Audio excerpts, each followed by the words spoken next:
आज मिली हमारी खोई हुई बहन बचपन की। तो ये बताओ तुम 20 साल बाद मिली महाराज जी की खोई हुई बहन। जी हाँ भक्तों, आज महाराज अनिरुद्ध आचार्य जी के पंडाल में जब महाराज जी की प्रश्नोत्तरी कर रहे थे, तब भी प्रश्नोत्तरी के दौरान ही महाराज जी को 20 साल पहले खोई हुई अपनी बहन पंडाल में मिल गई। महाराज जी ने खुद बताया कि बहन तुम खो गई थी और आज ठाकुर जी की कृपा से आप हमारे पास आ गई हो।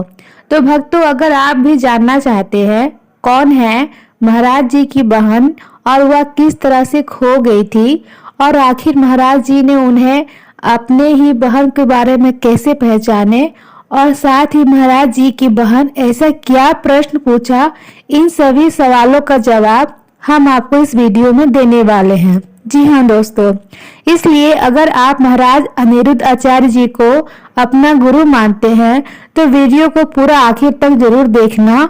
तो चलिए शुरू करते हैं भक्तों। हर बार की तरह इस बार भी महाराज अनिरुद्ध आचार्य के प्रश्न उत्तरी चल रही थी। प्रश्न उत्तरी के एक महिला आती है और अपने 2 बच्चों को साथ लाती है। जी हाँ दोस्तों, और महाराज जी के प्रश्न करते हैं। महिला महाराज जी को प्रणाम करती है। महाराज जी प्रणाम स्वीकार करते हैं, कहते हैं बताओ मेरी मैया क्या बात है।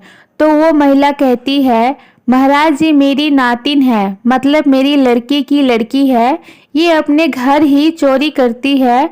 कभी ये मेरी बैग से पैसे निकाल लेती है तो कभी मंदिर के पैसे रखे हुए चुरा लेती है और फिर वो पैसों को ले जाकर स्कूल के बच्चों में बांट देती है। साथ ही महिला आगे बताती है और महाराज जी पैसे ही नहीं बल्कि ये घर में से सामान आदि जैसे चीनी, शक्कर, यहाँ तक कि रोटी भी चोरी कर लेती है। फिर महाराज जी कहते हैं, फिर लड़की महाराज जी को राधे राधे कहती है। फिर महाराज जी उसे आशीर्वाद देते हैं और कहते हैं बेटा तुम ऐसा क्यों करती हो। फिर लड़की अपनी नानी की पोल खोल देती है और अपने ही घर की सारी बात बताने लगती है। महाराज जी मेरी नानी बड़ी ही कंजूस है, या ना तो हमें कोई चीज खाने के लिए देती है और ना ही हमें घर में खाना खाने देती है। फिर महाराज जी कहते हैं मैया गलत बात है, आखिर आपको खाना तो देना चाहिए। साथ ही लड़की बोलती है महाराज जी हमारी नानी चाय भी फीकी पीती है और हमें भी बिना शक्कर वाली चाय पिलाती है, इसलिए मुझे रोज शक्कर खाना अच्छा लगता है।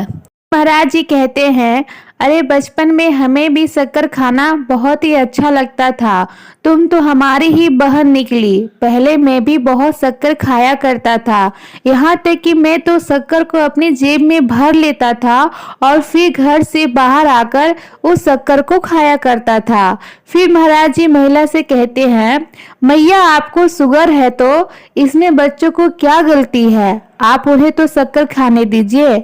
यदि आप ही उन्हें सही से खाना नहीं खिलाइएगा तो बच्चे तो खाना ही चोरी करेंगे ना।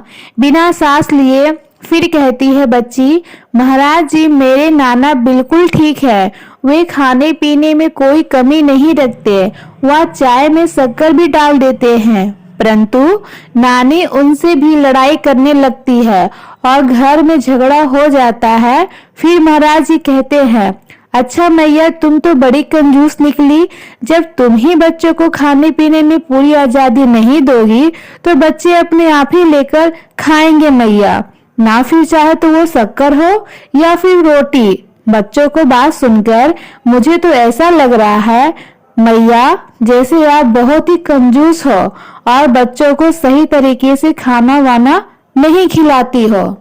महाराज जी कहते हैं इनकी माता कहाँ रहती है। फिर महिला कहती है महाराज जी इनकी मम्मी और पापा दोनों बाहर अमेरिका में काम करते हैं और यह मेरे पास रहती है, परंतु महाराज जी मैं तो इनका पूरा ख्याल रखती हूँ, यह सब झूठ बोल रही है, ऐसा बिल्कुल भी नहीं है।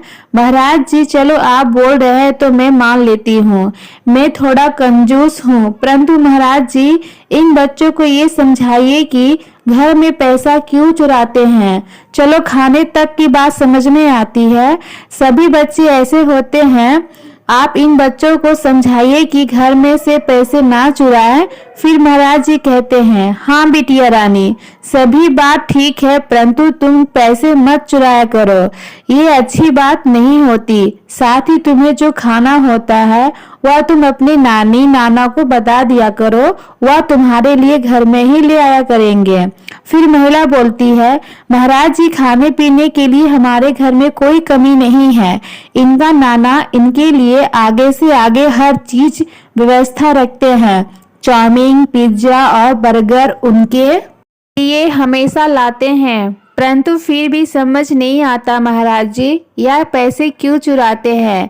अब महाराज जी आप ही इनको समझाइए। फिर महाराज जी बच्चे को समझाते हैं और कहते हैं, बिटिया पैसा मत चुराया करो, यह गलत बात होती है। साथ ही महाराज जी बिटिया को पैसे ना चुराने की सलाह देते हैं और समझाते भी हैं, और लड़की की फिर अपनी नानी से सॉरी भी बोलती है और कहती है, नहीं, आज के बाद मैं ऐसा काम बिल्कुल नहीं करूंगी, आप मुझे माफ कर दीजिए। फिर महिला बोलती है, चलो ठीक है, अब आगे से मत करना। और महाराज जी अंत में बोलते हैं, मैया तुम भी ध्यान रखना, बच्चों पर ज्यादा जुल्म मत करना, क्योंकि आजकल के बच्चे हैं, ये कुछ भी कर सकते हैं, और इनके खाने पीने पर रोक भी बिल्कुल मत लगाना। जैसे कि बच्चे ने अभी बताया है, तो आजकल के बच्चे पहले वाले बच्चों की तरह नहीं हैं कि बिना शक्कर के चाय पी लेंगे और कुछ नहीं बोलेंगे। जो आपने इन बच्चों के साथ किया है, आगे नहीं कीजिएगा। चाय पिलाइए, वह इसी बात को पैसे चुरा रही है, आप शक्कर डालना शुरू कर दे, तो इस बात का मैया विशेष ध्यान रखें। बच्चों के खाने पीने की व्यवस्थाओं में बिल्कुल भी कोई कमी ना रखे, अपना हाथ खुला चलाए। इतनी कहकर महाराज जी अपनी वाणी को विराम देते हैं। साथ ही भक्तों पर महाराज जी का मजाकिया अंदाज हमें बहुत अच्छा लगा, जिसमें जी महाराज जी ने कहा कि तुम तो हमारी ही बहन हो, जो कि बचपन में खो गई थी, और हमें भी शक्कर खाने की बहुत ही आदत है। तो भक्तों, फिलहाल आज की वीडियो में बस इतना ही। अगर आपको यह वीडियो पसंद आई हो तो लाइक करें, शेयर करें, और अगर आप भी महाराज अनिरुद्ध आचार्य जी को अपना गुरु मानते हैं तो हमारे चैनल को सब्सक्राइब कर ले। तो मिलते हैं आपसे अगले नेक्स्ट वीडियो में किसी और टॉपिक के साथ। तब तक के लिए नमस्कार, आज्ञा दीजिए। जय श्रीमन नारायण। राधे राधे भक्तों।